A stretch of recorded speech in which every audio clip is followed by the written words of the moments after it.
State of Florida. Joseph, U.S. Army veteran, Democrat, running for U.S. Senate, State of Florida. Do you believe that the government should have a balanced budget? Yes, I do. Because without a balanced budget, the government cannot function. And to fight waste, abuse, and fraud, we must have a budget annually. And this cannot be politicized by either party, whether Democrats, Republicans, Independents. Is a must for us to have a budget. Because without a budget, a set budget annually, is a free for all and then is a frenzy for corruptions and unaccountabilities from the government itself. So I do believe the government must have a balanced budget annually. What about entitlements when it comes to balancing the budget? Entitlement for the politicians? The U.S. gives out, U.S. government gives out entitlements, Social Security, health care, other things. Where do they stand when you consider balancing the budget? Social Security should not be politicized. I think Social Security works as is. It should be stay off any bargaining when it comes to the budget. It's still going to be part of the budget.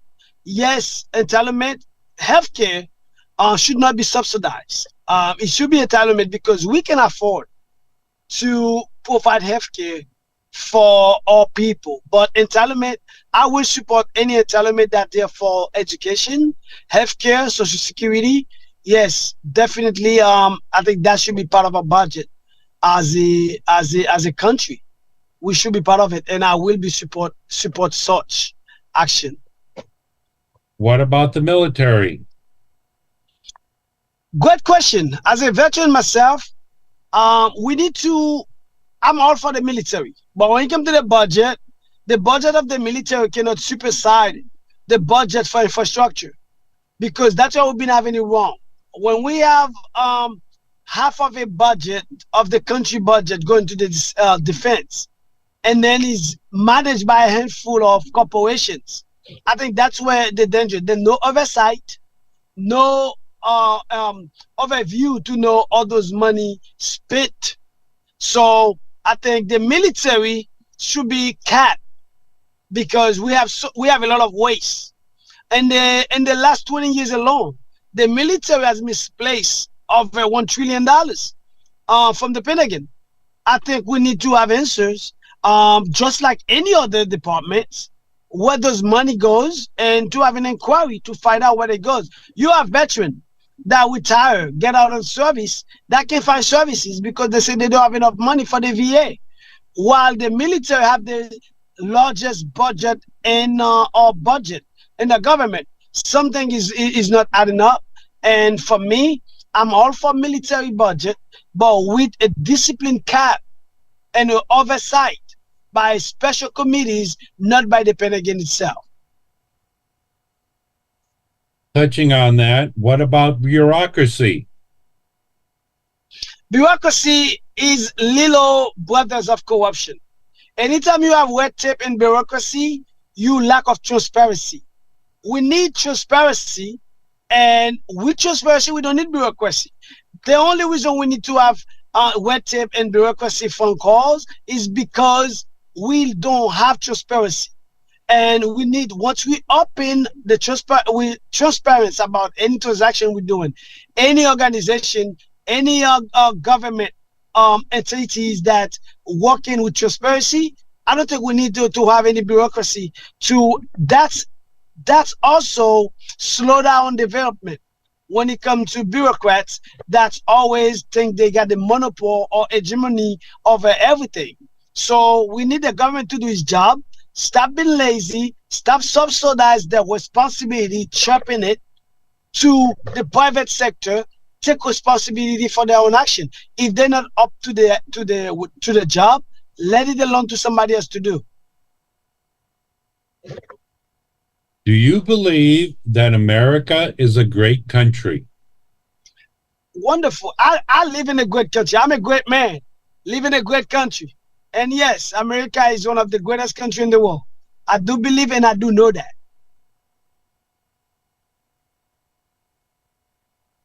What is your position on the First Amendment? First Amendment is not a favor to no one. It just the Constitution rights of free speech for every Americans, every citizen, everybody living in this land. So this cannot be and should not be politicized. Somebody cannot be persecuted because of what they say or what they write in the media, because the moment we start criminalize thoughts, when we start criminalize people's intent, all those take shape of the First Amendment rights. I think we start living in the apartheid state. So I'm all for First Amendment rights, because no law is greater than a constitution. So I think every citizen have the right to exercise their the First Amendment rights. What about hate speech? Hate speech, it depends on who. It depends what you classify hate speech, because the system is not balanced. That's the reason there's not a green light or a fine line on what classifies hate speech or what's not, because they've been politicized everything and polarized everything. That's why now we don't know what is what. If somebody communicating a threat, that in itself is a violation of the law, and you can say, okay, that's a hate speech. But somebody might say he's gonna fight you. This is not a hate speech. He make a comment that potentially can be harmful to you, but it depends what actors or what parties that took it, and then they can say that's hate speech because he said he's gonna fight somebody. We need to define what is hate speech. For example, we've been having issues with the Israel. If somebody said, "Oh, Israel must be held accountable for whatever," some people say this is hate speech against the Jews. So we need to be treading a fine line of the free speech and the hate speech. We cannot confuse the two. What about the internet? In general, what is speech on the internet? Yes. Okay, for the internet, we gave the social media's guru too much authority over our lives, especially they trump our constitutional rights. For example, somebody make a comment or post on Facebook. Mark Zuckerberg can say this is hate speech, or he doesn't like it because of his organization, and then he just hinder that person free expression to speak. While you see the same group of people, they say that commit hate speech or very offensive speech. I don't know whatever that definition is, and then the other group say the same thing, and then they don't get blocked. They don't get. I think they don't get too much power over the Constitution. What is your position on the Second Amendment? The Second Amendment, I am a military man. I am a veteran. My position on the Second Amendment, every American has the right to exercise the rights the Constitution is allowed them to do. And that's including bear arms and protect their families. So if this is what the Constitution says, I don't think anybody have the right to trump on that.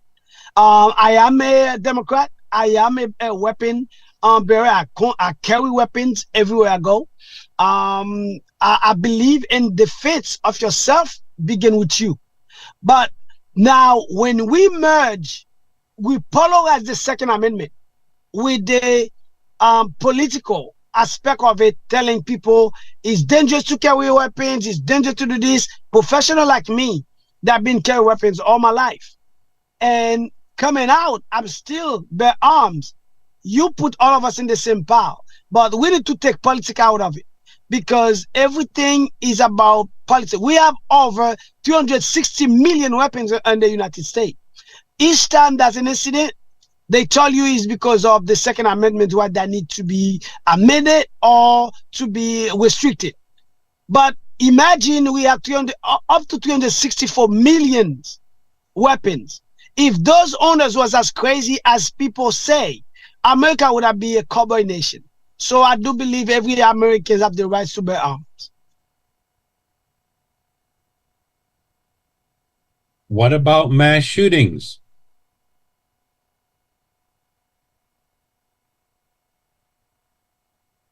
Everyone is accountable for their actions.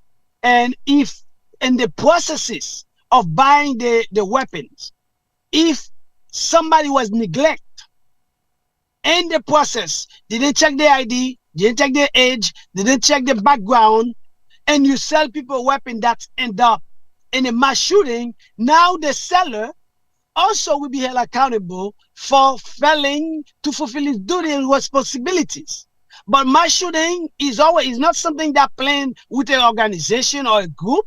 It's always a lone wolf, what you call in the military, what we describe in the military, is somebody that's been depressed or got nothing to do, get bored, like go do it. If it's a group that's behind it, the whole group needs to be held accountable. But if it's an individual, we cannot punish the whole community for one individual action, because we cannot prevent intent or ideology.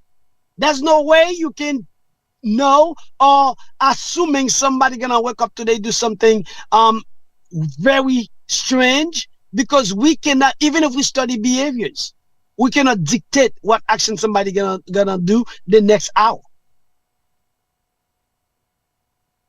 What is your belief on big government? Big government, I don't believe in big government, but the term big government, what is it? Is a term referred to like the government got fully control?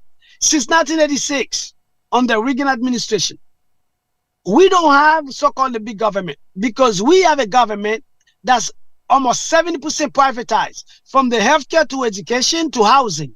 So no one can come tell me about big government, because everything has been privatized all the way down to the T. So now what we need is government to start taking responsibilities to lead and also to run government offices. We cannot let everything to be privatized to the private sectors. This is where the problem is lying. When we let the private sectors subsidize education, housing, now we have a problem, because we pay 3-4 times the amount of money the government will have wanted itself. But we just say we cannot. We lack of our capabilities to do so. I want the government to take charge and responsibilities to do their duties instead of sell it out or pass it off to the private sectors. Do you believe that the state government is incapable of making decisions for their people? Every state got their own constitutions. And that's the reason, that's the beauty of this country. We are a federation. We federate as a federal government that's oversee or oversight local state. Every state got their own budget. Every state got their own rules. Every state got their own regulations. I don't think the federal government should be interfere with a state, the state mandate when it comes for them to take care of what's good for their own citizens. Because as long as it's not unethical, immoral, and illegal, the state got a system, they have a government that's still part of the union, but the federal government should have no say, because federal government don't do a good job themselves. They go to Washington, waste, fraud, and abuse. They can't even account for themselves. I would not suggest the state to interfere in the state business. Do you believe that people are incapable of making decisions for themselves? I don't believe people are capable of making decisions for themselves, because sometimes if the people got the right education, right information, they will always make a rational decision. We have made the media today that polarize the whole political spectrum, that divide us to black and white, Republican, Democrat, or independents, while they're pushing their own agendas, but they want us to be at each other's throat. So people, I do believe, unless somebody is incapable mentally, can make decisions for themselves. And we don't need the government to do so for nobody. The 10th Amendment states, the power is not delegated to the United States by the Constitution, nor prohibited by it to the states, are reserved to the states respectively or to the people. Should the U.S. enforce its borders? Absolutely. There's no country that cannot let the borders wide open, especially post 9/11. With the threats that we're facing, we have enemies we don't know. They don't carry no weapons. They don't bear no uniforms. And we have sleeper cells, many of them over the years that we've been discovered in the state. This is vital to our security, to assure that we secure our borders. And that should not be politicized. Whether Democrats, Republicans, Independent, Green Party, whatever you are, we should all that one consensus. Our borders should be secured. That should not be politicized. And she should not be no bargain, because you cannot have a beautiful house and you put it in the middle of nowhere without fence, because you just have a garage. If you just have the most precious thing you have, but you don't secure it, is as invaluable as you left it to be. The border is the most. We must secure border with all means necessary, by any means, without politicize this simple act of providing security for our people. The United States of America is known to be the land of the free and the home of the brave. We have welcomed immigrants from all over the world throughout our history. Why should this change now? We can still welcome people. We can still welcome people. Since 1958, when we start really regulate immigration laws, the system is not broken. It just is not enforcing, because we have the doctrine of the immigration laws that set and lay the foundation, and all the systems should work. But we just do not enforce it. Most likely we put people in the position that never know how the system work. They do not been to the system. We still welcome everybody. People like me is a good example of the success story of a good immigration. My families and other people, other communities. So it's not the system or the people. We make sure we have people that know how the system work, and that really give times for to make sure the system work, so we can still get the same. But once the system is broken, nobody can identify where they broke, which one is the broken part. That's when we have a problem. The immigration system is not broken. It's just not enforcing. That's why we're here today. Do you agree with this statement? Without border enforcement, immigrants can cross at will, bypass our quotas and vetting system, basically skip the line of people trying to get into this country by following our regulations. Those two cannot be compared, because somebody that crossed the border cannot compare to somebody that apply for either a visa or a green card. Those are two different aspect that should not be equal to in comparison. Why? Because when you do a process to go to get a visa or a green card, that's a process of vetting that go to the system. When somebody cross the border, is a cry of desperation. Those people do not have what it takes. Some of them don't even have passports. They sell everything they have in search of a better life or opportunity. Even though when they came here, they faced with the real reality.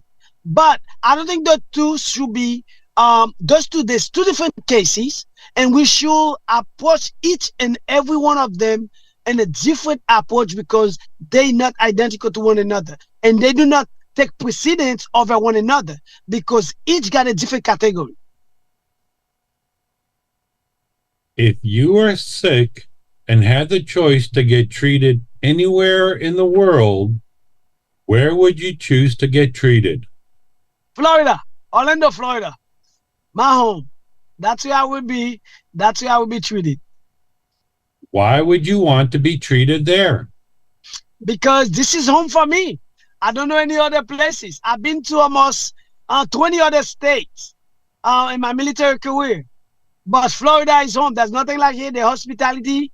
And also, I love the fact that my people, the weather, I want to be home where my family get access to me. And Florida welcome all people like me. So this is home for me. Should the U.S. change its healthcare system? It's not need to be changed. It needs to be working, function for everyone. We made a big mistake.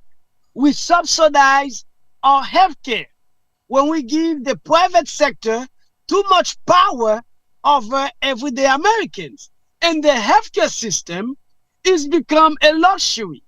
We need to provide health services for all people without discrimination, without basically selection of your job or your family, your last name, or who you associate with. We can afford it. We have the budget for this. We gave over $600 billion a year to some of people that's not even our lives. We try to buy in friends while we have people here dying. We can save. I am saying the healthcare system, it can be working for all of us, for everyone. And I do believe healthcare is a right for every human being that's living, including Americans.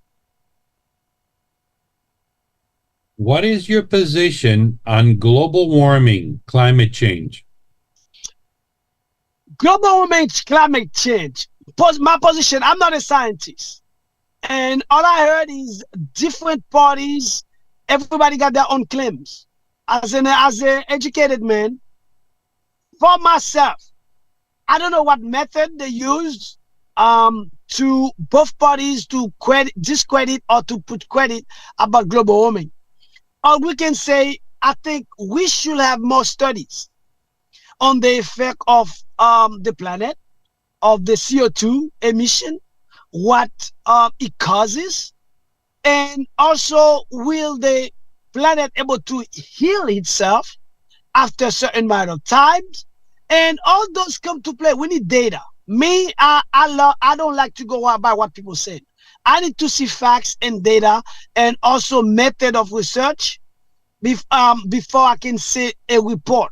I don't like to just go with what one report say or two reports. I like to see the methodology behind it. Global warming, as everybody say, they say it's real. Some people denied it, but for me, I believe if the emission of the CO2 can cause an effect in the atmosphere and the planet, but not to the extent that the prediction of the people that's pro global warming, but I don't deny that can be something we need to look into and do further research on. There are some in our country that believe the police should be defunded. What is your position on defunding the police? This is the stupid idea that people can ever come with. I'm not for defending the police. I'm not for. I am for they militarize the police. There's a big difference. They militarize the police or defunding the police. The police need more money to always function, to do their job, because everything it costs money these days. Investigation, vehicles, cost of living, everything. What I am not supporting is militarize the police. I cannot sit to see the police running down the MRAP, a vehicle of war. I cannot sit to see the police carrying weapons, the same weapon that we were in war, because this is not what the police is meant to be. Special unit like SWAT team, like CAG, like other units, okay. But when police, you are community based. That's what policing meant. It's community based. I don't see giving police all those gadgets of the military gadgets just because we wanna talking with for the police. Saying they militarize the police doesn't mean you're against the police. I'm all for a big budget for the police. I'm all for to provide them with equipment they need to do their job, but I'm all against the militarization of our police today. What about police brutality or excessive force? The moment you're talking about excessive force, is you're in the line of brutalities. Now is the complexity of the words you're using. Police should never mistreated, beating, or abusing, or using excessive force against somebody that's already restrained. I.e., like somebody that's already in handcuff. And most of the mistake we see the police is doing today, people speak while they're handcuffed, and then they get beat up, they get hit. That's the exercise the First Amendment rights. And there's nowhere in the law that says speaking to a police officer is in violation of any laws. Nowhere in this land. So every time that we try to craft it, a protection against the police, we took the rights of the same people the police swore to protect. I think there should be no excuse unless it's in self-defense for a police to use any excessive force to restrain or to arrest any suspect. A role of the government is to provide peace and safety to its people. One of the ways the government does this is through the police. The police's job is to protect and serve. Do you agree with this definition statement? Yeah, the police is to protect and serve. I do agree. The police, they there to protect and serve, and the government got the responsibilities. They got the responsibilities to assure security and safety to our citizens. That's a clear statement. Abortion is a hot topic. Where do you stand on abortion? First of all, abortion, the way we go with abortion, we make it a social issue. This is not a social issue. As a Democrat, if we look at the history of Roe versus Wade, exactly 20 January 1973, the Nixon government, to distract the population of their ongoing issue going on, they passed the Roe versus Wade. So now the Democrats are the protector of the Roe versus Wade. What I say personally, as a man, as a male, I don't have any say on a woman's body. But I'm not against abortion if necessary, decide by the person that decide to make that decision, which is the woman itself. I will go further. If we as government want to regulate abortion, we cannot just pay only or supporting for to abort a child or whatever, a fetus or unborn, whatever you can classify it. We need to take responsibilities to make sure the woman mentally, physically, medically, and emotionally care for after post-abortion. So we cannot just tell people go do abortion, is your right to do, without getting protection of the mother. I will make sure I enact laws for any abortion clinic that will not stop abortion.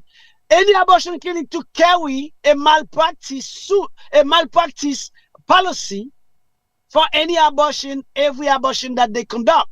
That way, the mother that suffer the procedures will cover up to $500,000 minimum, because every abortion is a malpractice case, because there's always be follow-up of complication for the mother's health, the mother's well-being. We cannot just promote abortion as this is something, is a candy we give at the shop without care for the mother. I'm for abortion as long as the mother decide to do that. And when the mothers decide, we must protect the mother's decision also to protect the well-being and the welfare of the mother mentally, physically, medically, and also spiritually.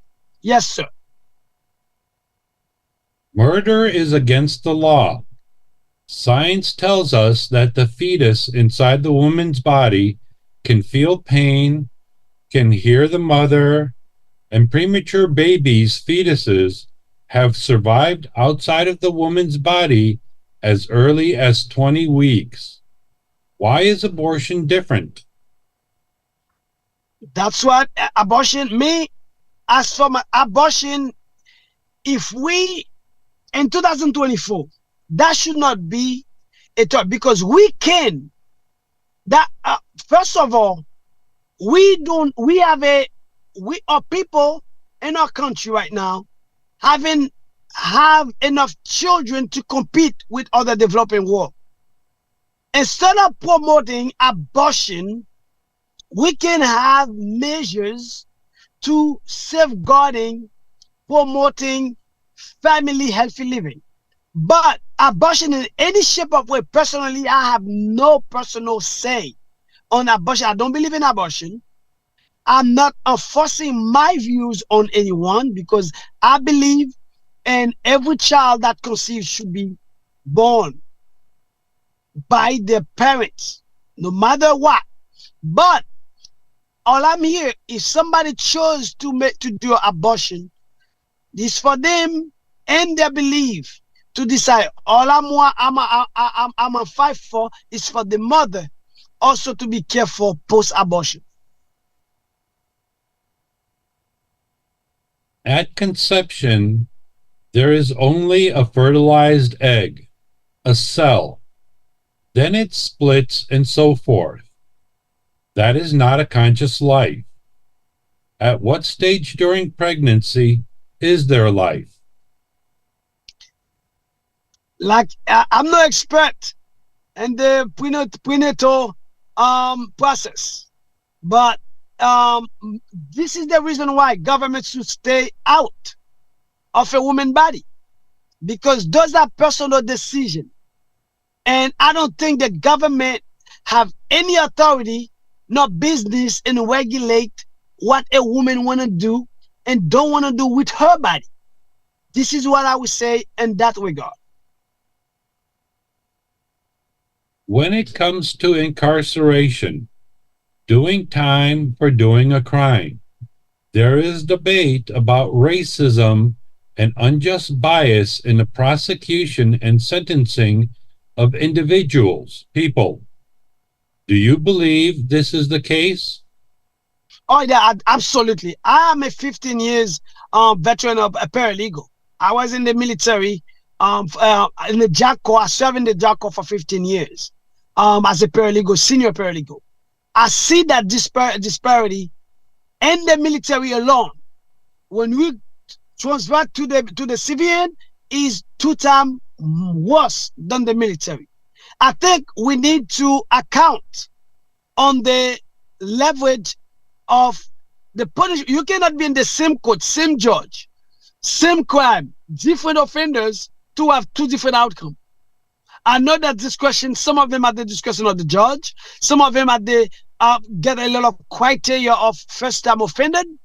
But if two 19-year-old break and entering, stealing a car, and no armed robbery, nothing like this, you cannot give one probation, one 15 years in prison. Nothing. This is what the federal government. We've been talking about the injustice in this justice system. It's time we start acting what we mean and not just talk for what we want to say. We need to stop politicize that. This is real. We have a lot of black and brown people that in prison while their counterpart still got probation or no time. I think that's a problem, and I do believe it exists. How would you fix it? Fix it, enact law, transparency, and accountabilities.